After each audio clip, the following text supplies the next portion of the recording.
অনেকেই আমাকে প্রশ্ন করে যে পার্সোনালিটি এবং পার্সোনালিটি ডিসঅর্ডারের মধ্যে পার্থক্য কি, এবং আমরা কিভাবে আদার সাইকোলজিক্যাল ডিসঅর্ডার এবং পার্সোনালিটি ডিসঅর্ডারকে আলাদা করি। এই বিষয়টা বুঝতে হলে প্রথমে আমাদের বুঝতে হবে পার্সোনালিটি মানে কি। তো পার্সোনালিটি মানে হলো একজন ব্যক্তির unique individual pattern of characteristics, মানে ব্যক্তির চিন্তা করার ধরন, আবেগকে এক্সপিরিয়েন্স করার ধরন এবং ওই ব্যক্তি বিভিন্ন সিচুয়েশনে কিভাবে আচরণ করে, এই সব কিছু মিলিয়ে একজন ব্যক্তির পার্সোনালিটি বা ব্যক্তিত্বকে ডিফাইন করা হয়। বিষয়টা আরো সহজভাবে বুঝতে চাইলে আপনি চিন্তা করতে পারেন, আমাদের প্রত্যেকটা মানুষের যেমন আলাদা আলাদা ফিঙ্গারপ্রিন্ট থাকে, ঠিক তেমনি আমাদের প্রত্যেকটা মানুষের আলাদা আলাদা পার্সোনালিটি থাকে, যেটাই মূলত একজন ব্যক্তিকে অন্যদের থেকে আলাদা করে। এবং এই সেট অফ ক্যারেক্টারিস্টিক্স গুলোই লাইফের বিভিন্ন সিচুয়েশনে তাদেরকে মানিয়ে চলতে সাহায্য করে। এই পার্সোনালিটি প্যাটার্ন বিভিন্ন রকমের হতে পারে, যেমন কেউ অনেক বেশি মিশুক বা টকেটিভ, আবার কেউ অনেক বেশি শান্ত বা চুপচাপ স্বভাবের, আবার কেউ অনেক বেশি দায়িত্বশীল। এবং এই বৈশিষ্ট্যগুলো কোন একজন মানুষের জীবনের জন্য বা তার লাইফের সম্পর্কগুলোর জন্য খুব একটা প্রবলেম ক্রিয়েট করে না। অন্যদিকে পার্সোনালিটি ডিসঅর্ডার মানে হলো যখন কোনো ব্যক্তির এই প্যাটার্ন অফ ক্যারেক্টারিস্টিক্স গুলো, মানে ব্যক্তির চিন্তা, আবেগ এবং আচরণগুলো অনেক বেশি এক্সট্রিম এবং রিজিড হয়, এবং সেটি তার ব্যক্তিগত জীবন, সম্পর্ক এবং সামাজিক জীবনের সমস্যা তৈরি করে, তখন আমরা সেটাকে পার্সোনালিটি ডিসঅর্ডার বলি। তো বিভিন্ন ধরনের পার্সোনালিটি ডিসঅর্ডার হতে পারে, যেমন narcissistic personality disorder, borderline personality disorder, histrionic personality disorder, এরকম বিভিন্ন ধরনের পার্সোনালিটি ডিসঅর্ডার আছে। সো এখানে খুবই ইম্পর্টেন্ট একটা প্রশ্ন তৈরি হয় যে কখন আমরা কোনো একটা ইস্যুসকে পার্সোনালিটি ডিসঅর্ডার বলতে পারি।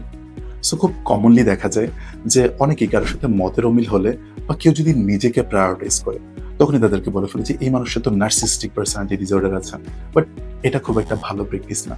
কোনো একটা স্পেসিফিক পার্সোনালিটি ডিসঅর্ডার হতে হলে বেশ কিছু ক্রাইটেরিয়া মিট করতে হয়, এবং তারপরেই আমরা বলতে পারি যে এই মানুষটার মধ্যে পার্সোনালিটি ডিসঅর্ডার আছে। সো কোন ক্যারেক্টারিস্টিক্স গুলো থাকলে কোন পার্সোনালিটি ডিসঅর্ডার বলি, সেটা নিয়ে আমরা আলাদা একটা ভিডিওতে কথা বলবো। বাট আজকের ভিডিওতে আমরা কথা বলবো কোন ফ্যাক্টর গুলো দেখে আমরা মূলত আদার সাইকোলজিক্যাল ডিসঅর্ডার এবং পার্সোনালিটি ডিসঅর্ডারকে আলাদা করি। এক নম্বর ফ্যাক্টর হচ্ছে ইগোসিন্টমি। ইগোসিন্টনিক মানে হলো যখন একজন ব্যক্তি তার নিজের চিন্তা এবং আচরণকে স্বাভাবিক এবং সঠিক মনে করে। সো বেশিরভাগ সাইকোলজিক্যাল ইস্যুস নিয়ে যারা স্ট্রাগল করে, যাদের ইনসাইট থাকে, তারা নিজেরাই বুঝতে পারে যে তাদের চিন্তা এবং আচরণের মধ্যে কোনো একটা ইস্যুস আছে, কিছু একটা ঠিক নাই যেটার কারণে তারা স্ট্রাগল করছে। বাট পার্সোনালিটি ডিসঅর্ডারের ক্ষেত্রে তারা মূলত তাদের নিজের চিন্তা এবং আচরণকে স্বাভাবিক হিসেবে কনসিডার করে। এই বিষয়টাকে আমি যদি আরো সহজভাবে এক্সপ্লেন করি, যেমন অবসেসিভ কম্পালসিভ ডিসঅর্ডার এবং অবসেসিভ কম্পালসিভ পার্সোনালিটি ডিসঅর্ডারের মধ্যে পার্থক্য কোথায়। সো অবসেসিভ কম্পালসিভ ডিসঅর্ডারের ক্ষেত্রে দেখা যায় তাদের মধ্যে যে ইন্ট্রুসিভ আনকমফোর্টেবল থটগুলো আসে, এগুলো থেকে তারা বের হয়ে আসতে চায়।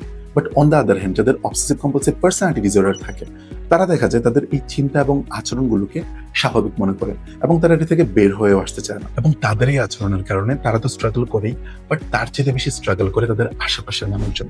দুই নম্বর ফ্যাক্টর হলো locus of control. Locus of control মানে হলো একজন ব্যক্তির জীবনে যাই ঘটে সেটার পেছনে সে কতটা রেসপন্সিবল এবং অন্য মানুষজন কতটা রেসপন্সিবল, এটাকে সে কিভাবে দেখে। বেশিরভাগ মানুষের ক্ষেত্রে এই locus of control continuously shift হতে থাকে। যেমন অনেক ক্ষেত্রে তারা নিজেকে রেসপন্সিবল ভাবে এবং অনেক ক্ষেত্রে তারা অন্যদেরকে রেসপন্সিবল ভাবে।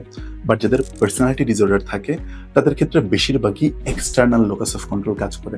মানে তাদের লাইফের বেশিরভাগ প্রবলেমের জন্য তারা অন্যদেরকে রেসপন্সিবল ভাবে, বাট তাদেরও যে একটা রেসপন্সিবিলিটি আছে, তারা এই বিষয়টা খুব একটা দেখতে পায় না। তিন নম্বর ফ্যাক্টর হচ্ছে পারভেসিভনেস, মানে এই আচরণটা কতটা পারভেসিভ। আমরা সবাই লাইফে কখনো না কখনো ইনএপ্রোপ্রিয়েট আচরণ করি, and which is very normal. But কোনো একটা আচরণকে পার্সোনালিটি ডিসঅর্ডার বলতে হলে আমাদেরকে দেখতে হয় এই আচরণটা কতটা পারভেসিভ। সে কি কখনো কখনো এরকম আচরণ করে, নাকি বেশিরভাগ ক্ষেত্রে এমন আচরণ করে, মানে সে তার বন্ধুর সাথে, পার্টনারের সাথে, কর্মস্থলে এবং ফ্যামিলি লাইফে সব জায়গায় এই আচরণটা করছে কিনা। এবং যদি সে সব জায়গায় এই সেম আচরণ করে, তখনই আমরা এই ইস্যুসটাকে পার্সোনালিটি ডিসঅর্ডারের পার্ট হিসেবে কনসিডার করি। চার নম্বর ফ্যাক্টর হলো এপিসোডিক ভার্সেস এন্ডিউরিং। পার্সোনালিটি সাধারণত স্থিতিশীল হলেও সময়ের সাথে সাথে কিছু পরিবর্তন হতে পারে, এবং বেশিরভাগ সাইকোলজিক্যাল ইস্যুসের ক্ষেত্রেই দেখা যায় ইস্যুসগুলো অল্প সময়ের জন্য দেখা যায়, যেটাকে আমরা বলি এপিসোডিক। কিন্তু পার্সোনালিটি ডিসঅর্ডারের ক্ষেত্রে দেখা যায় ইস্যুসগুলো এন্ডিউরিং হয়, মানে দীর্ঘ সময় ধরে হতে, এবং সাধারণত এই ইস্যুসগুলো কিশোর বয়স বা তরুণ বয়স থেকেই শুরু হয়। আর পাঁচ নাম্বার ফ্যাক্টর হচ্ছে ইনফ্লেক্সিবিলিটি। আমরা বেশিরভাগ মানুষজনের লাইফের বিভিন্ন সিচুয়েশনের সাথে আমাদের চিন্তা এবং আচরণকে অ্যাডজাস্ট করা বা মানিয়ে নেওয়ার চেষ্টা করি, যে সিচুয়েশনে বেসিক্যালি যেমনটা দরকার। বাট যাদের পার্সোনালিটি ডিসঅর্ডার থাকে, তারা তাদের চিন্তা এবং আচরণ নিয়ে অনেক বেশি রিজিড এবং ইনফ্লেক্সিবল হয়। তারা তাদের চিন্তা এবং আচরণকে পরিবর্তন করতে অনেক স্ট্রাগল করে, এবং বেশিরভাগ ক্ষেত্রে তারা এক্সপেক্ট করে সবকিছু তারা যেভাবে চায় সেভাবে করেই হবে। সো বিষয়টাকে যদি আমরা সহজভাবে বলি, পার্সোনালিটি মানে হলো কোনো একজন ব্যক্তির স্বাভাবিক চিন্তা এবং আচরণের প্যাটার্ন। কিন্তু এই চিন্তা এবং আচরণগুলো যদি অনেক বেশি এক্সট্রিম, ইনফ্লেক্সিবল এবং লম্বা সময় ধরে কোনো একজন মানুষের জীবনে সমস্যা তৈরি করে, তখনই আমরা সেটাকে পার্সোনালিটি ডিসঅর্ডার বলি। আশা করি ভিডিওটা আপনাদের কাজে লাগবে। ভালো থাকবেন।